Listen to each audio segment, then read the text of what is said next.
Hello everybody and welcome to my 3K sub, my much delayed 3K sub Twitter Q&A special here on Fneast, which is my second channel.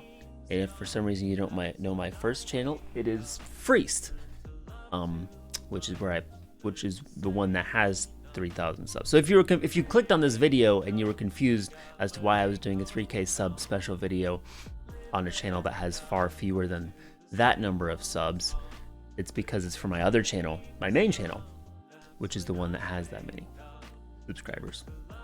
And I got about a month ago, I got questions from Twitter that I'm going to answer today, and I have put this video off for so long, and I'm so sorry to you, to the fans, to the real ones.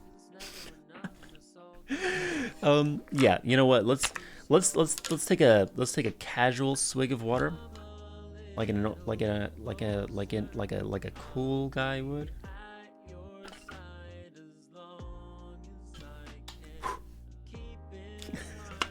And we'll get right into it. This first question, no further intro than that. This first question comes from at 04 Utah. You know what? I'm gonna read the display names. Comes from Utah, which is YUTA. And it's 3 questions in one. The first one is, who's your top 5 smaller nerdcore artists?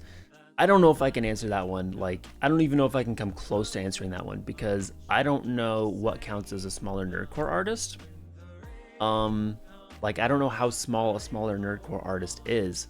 I also hate like trying to come up with a list of exactly a certain number of anything, because there's always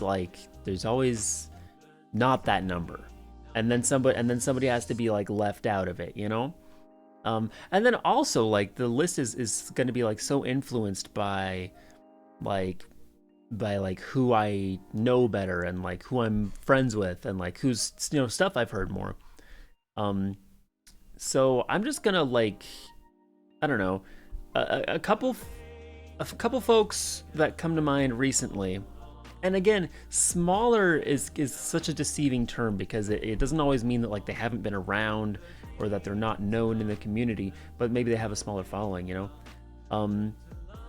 I feel like, you know what? Here's my answer. Go listen to Rustage's sports anime cipher and check out everybody that's in that, because there are so many smaller artists in that you may not have heard before, and I think that really everybody did like an amazing job on that cipher. I think pretty much everybody on that cipher had at least a bar that like really got me like okay. So yeah, that's my answer. Forget everything that I said. Check out the sports anime cipher by Rustage, which I happen to be on, and yeah, check out everybody on there. That's my answer. Anything else? I'll take way too long answering that question. Second part of this 3-part question: favorite mixing plugin. Well, here's the thing. Here's the deal. You don't even know the kind of Pandora's box you've unleashed. You found a key in an old abandoned castle. You said, what does this do? An old skeleton key? It's all rusted. It can't possibly have any use. Then you handed me that key, and I used it to unlock a box. And what is coming out of that box? All of my frickin' angst, dog, because this week, past 2 weeks, I have been in a struggle with my favorite plugin, which is Fresh Air by Slate Digital, which for some reason is just not working. It's a free plugin, but it requires like their licensing manager, and their licensing manager is claiming to be offline, and it is so frustrating because it's my favorite plugin. I use it on all my vocals. I've used it on like every track that I've done. I don't even know, like for the past few months I've used it, and then for my past 2 songs haven't been able to use it because it won't It won't. It won't. And even trying to uninstall it is difficult because of the way that they put the software on the computer. So, fantastic product, maybe not worth the stress that comes when it doesn't work. But anyway, that's my Fresh Air by Slate is one of the best plugins I've ever used. Garbage licensing system. What do you? The third part of this says, "What do you think about me as an artist?" Honestly, Utah, I don't think that I know enough about you as an artist to answer that question. But here's what I think of any artist. If you like what you're doing, keep doing it. And the more you do it, the better you'll get at it. That's all the opinion that I can form because unfortunately, I'm just not all that familiar with your work. This question comes from Kneecapper Jr. It says, "What do you use to make your beats? I'm really curious." Yeah, so currently I use Ableton. Although about half the stuff on my channel, at least like most of the stuff from last year and before, is made using Reaper. Stuff that I've done before that is made in Cubase, and way back I used Cakewalk. In between I've used FL Studio a little bit. What else? I've used GarageBand actually for a couple songs. Some things I've made completely in Audacity. My point is, I currently use Ableton, but whatever is available to you is what you should use. Studio One, that's another one I've used, is what you should use. And it doesn't really matter what you use. The skills will usually transfer over. Windows 95 asks, "Who in Nerdcore is the thickest in your opinion?" DPS. And why is it DPS? Why does the sun rise in the morning? You know, why does the sparrow know her way home? Okay. Why does your shoelace come untied right when you're walking past a puddle? These are just facts of life. There's no why. Socrates spent his life posing the question, why is DPS thick? And what did he do? He died of poisoning. He was executed. He had to drink hemlock. So stop asking so many questions. Next question says, it's from GSX, and it says, "What is your favorite song or verse you have ever done and heard?" You have ever done and heard? Well, let me break this down. So, what is your favorite song or verse you've ever done? Okay, that's actually a very easy question because it's a verse that came out very recently. The Beifong's by Frivolous Shara, the Beifong family cipher. My verse on that is my favorite verse that I've ever done. It has some of my favorite bars. It has my favorite flow that I've ever done on anything. I think it just popped off like way harder than I expected it to, and it's also just, I like the way that it's mixed. I really like the way that the beat is cut on it. Like Shara just did a great job. Yeah, so my verse on as Wing on the Beifong cipher by Frivolous Shara is my favorite verse that I've ever done. Before that, I probably would have said, which is crazy because it was so long ago, but I probably would have said my my verse on Shrobody's Haikyuu cipher. And then as far as like my favorite solo song that I've done, it changes so frequently. It's almost always the newest song that I've done. It's probably like, oop, just bumped my microphone. I really like Bonito Flakes. And then what is my favorite song I've ever heard? Like in general, like what's my favorite song? My favorite song, and I may have answered this on the last one. My favorite song is Show Must Go On by Queen. Yeah, that's my favorite song ever. My favorite song in Nerdcore, gosh, my favorite song in anime, my favorite song in like Nerdcore by like a current, but like a kind of new wave Nerdcore artist is actually still probably the and it's so old, but the Cuphead rap by DPS. I love that, like when it came out, and it's still just one of my favorite tracks ever in Nerdcore. I think in Nerdcore, generally speaking, probably Kicked Ones Part 2 by Kabuto the Python and Shaver the Dark Lord. So that's kind of hopefully that's enough answers to answer whichever part of that question I sussed out correctly. Jackie Lee says, what is your favorite game genre? I really like games where you can create your own character. So like RPGs where you can create your own character, pretty great. But when I say that, I say it like it's plural. What I mean is Skyrim. I really love Skyrim. I really love Skyrim with mods. I would really like the new Elder Scrolls to come out so that I can play something that isn't Skyrim. But yeah, I also just really like I like games that where you kind of have the choice of whether you want to just chill out, or like engage in combat. You know, I like games where you can like take a break, but like still be playing the game. Does that make sense? Like some games, it's like you're just advancing through each level and it never stops. And the only time you can take a break is when you like pause the game.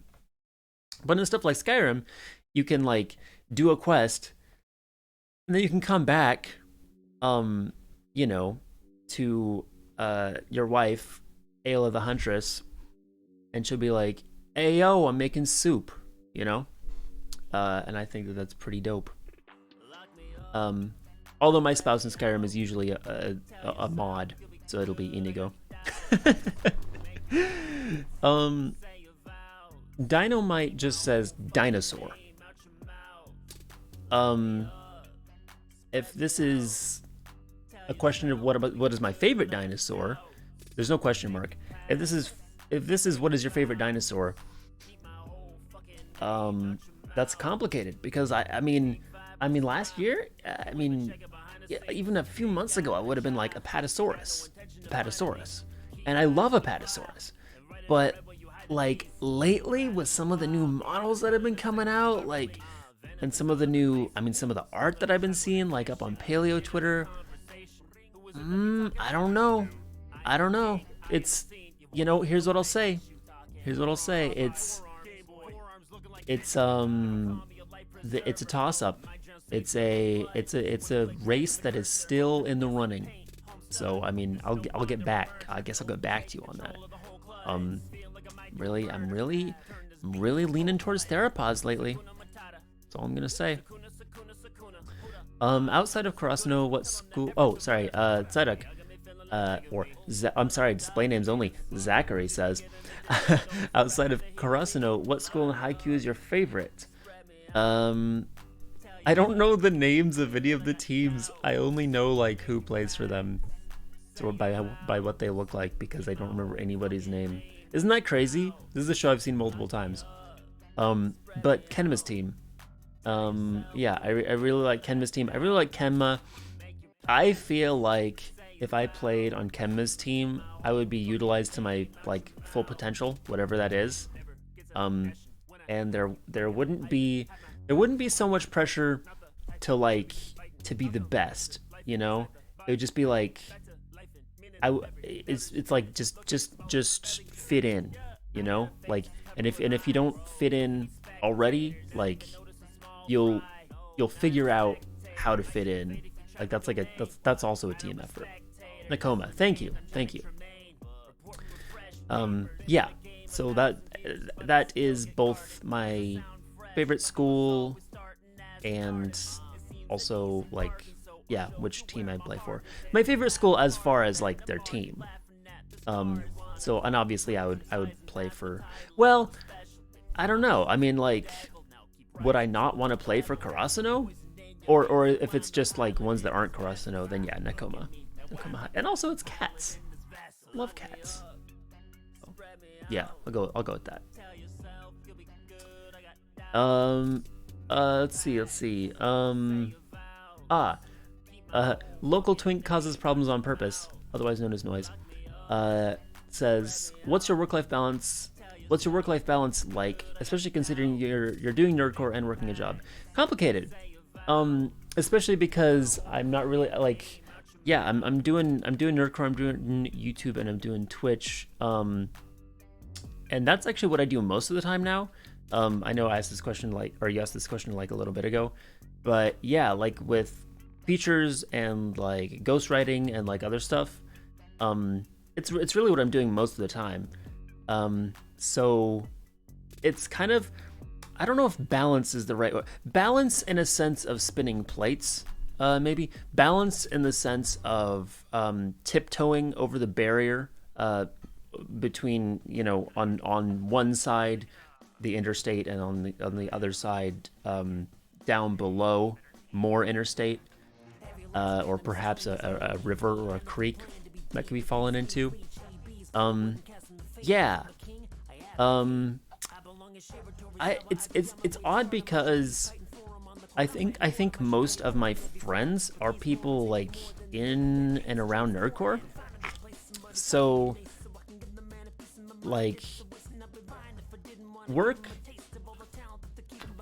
and life are often not one and the same, but it's the same people. So that is a complicated thing where you know, it's like you'll be talking to somebody just hanging out casually, but then at the same time, like, you might have an idea for something. You're like, oh, we should work on this, you know. So the thing is, I don't mind that because I really like the people that I work with, and I really like hanging out with them, and yeah, and it's because this is not the kind of thing where you're on the clock. It doesn't feel like such an affront to do work when you didn't mean to be working. But I know that some people have a really strict schedule that they stick to, and they take specific days off. And I think that can also be really good. It just depends on, you know, who you are, your personality, and what kind of the rest of your life is like. Yeah. By the way, outside of Nerdcore, I also do copy editing and writing. So if anybody looking for a copy editor, I have no, I DM me, I guess. Oh, Alice Sarcastic says, have you ever been to the Salt Lake City, Utah Museum of Natural History? I have not ever been to Salt Lake City. I've not ever been to Utah, unfortunately, but I would love to go. Ellen asks, do you have a favorite kind of bird?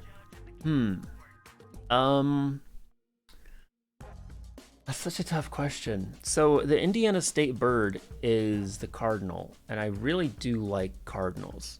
I think the one bird that I'm like always just delighted to see is a blue jay. I think blue jays are just like the most gorgeously colored birds. Just that shade of blue just brings me so much happiness. So maybe blue jays. Yeah, as far as like large birds, maybe like a spoonbill.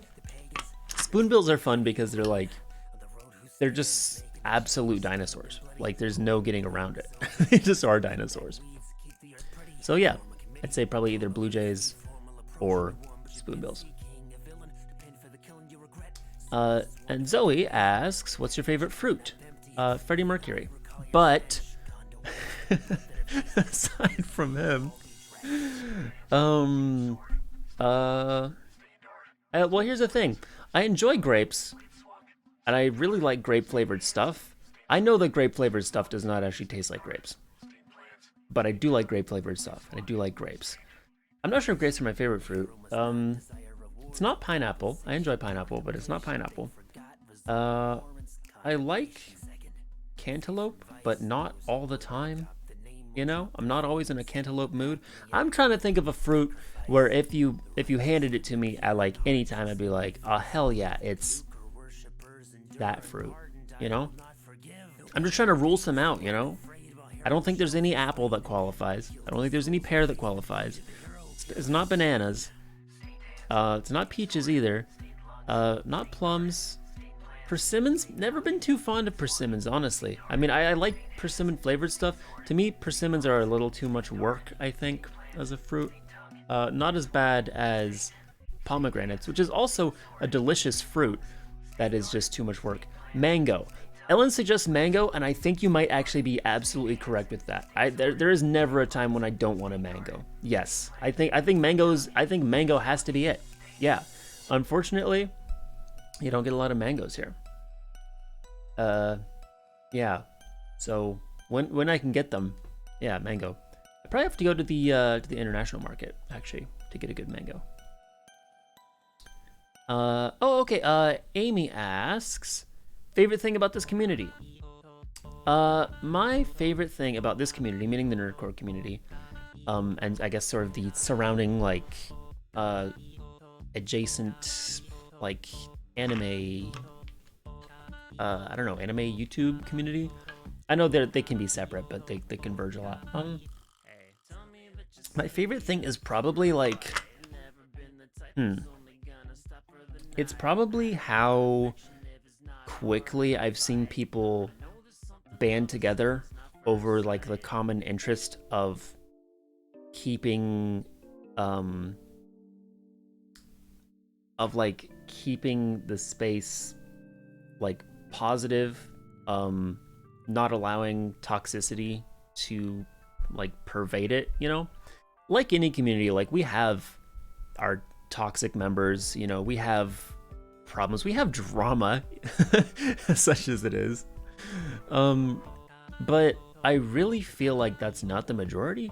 And I also feel like the people that are at, like, most importantly to me, the people who are at the forefront of NERDCORE, who kind of currently are defining that side of the internet, are really like, they are kind-hearted, hardworking, respectful people who don't take an interest in drama and really encourage their fans and collaborators to do the same. So like, yeah, like we have drama and we have toxicity, but it is the exception, not the rule. And I think that's really special. I think it would be like, you know, you can't overlook the things that do happen, but I think that what's really admirable is just that when things go awry, so many people band together to get things back on track. So yeah, I really appreciate that. And also just how welcoming everybody is. Like, and how often like people just purely judge you based on like who you are as a person and your skill, rather than like anything to do with clout or like recognition or fame going in or anything like that. Yeah, so those two things, I guess. And the last question comes from Cola Kong, who says, what are your favorite and least favorite restaurants? Favorite restaurants. So my favorite place to go ever to eat is a like rundown, hole in the wall China buffet. Like, not the kind that serves like authentic Chinese food, although I love authentic Chinese food. And in fact, Beijing is one of the few places that I visited and actually gotten to like sample the local food. But I also really love like just cheap Americanized China buffet, like dumpster fire food. It is my like top tier comfort food. So my favorite restaurant, it's like the same restaurant, you know, it's the same place, you know exactly what they're gonna have, but it could have like 12 different names. It could be, you know, #1 China buffet, or it could be like Dragon buffet, or like, you know, whatever. But like, it's all really the same. Like, they have the same stuff. So that's my favorite restaurant. My least favorite restaurant. I think if there's a place that I never like actively go like, I want to go here, like it's my first choice to go here, it's probably White Castle. But when I actually eat at White Castle, it's not like repulsive. It's just I just don't want to go there. You know? So, and I'm judging purely based on like food here. Like obviously there's places that I won't go for other reasons, but like as regards just the quality of food and how much I like enjoy eating there. Yeah, I guess probably just like literally any China buffet, number one. Bottom of the list, White Castle. But again, it's not that I like. For me, there's hardly anything that I won't eat. I think I'm just not a very picky person. Like I'll eat like whatever somebody gives me, I'll eat it, and I probably will not hate it. But if I had to pick like a least favorite, just purely on instinct, I think it's probably White Castle. Yeah. So on White Castle, that's I guess where we end the Q&A video. Thank you for coming along. By the way, thank you so much. By the way, the point of the video, thank you so much for 3,000 subscribers over on my main channel. I really appreciate that. Really appreciate you. If you want to keep up on what I'm doing day to day, or see, you know, the jokes and memes and hot takes that I post, follow me on Twitter, at @mefreeze. If you want to see stuff like this recorded live, or just see me, you know, being bad at playing video games and stuff, check out twitch.tv/freezed with 6 E's in the middle, FREEEEECED. Also on Instagram at FreesedRaps, and on TikTok at mefreezed. And I have a Discord, but check out the links below. That's the easiest way to find all of this. And on the off chance that you are subscribed to this channel and not my main channel, maybe head over, give it a look, check out some of my anime or other media inspired raps. Thank you for watching my 3K Twitter Q&A, 3K sub special Twitter Q&A. I guess I'll see you at 4K. Caught in 4K will be the name of the next one that I do. Anyway, bye.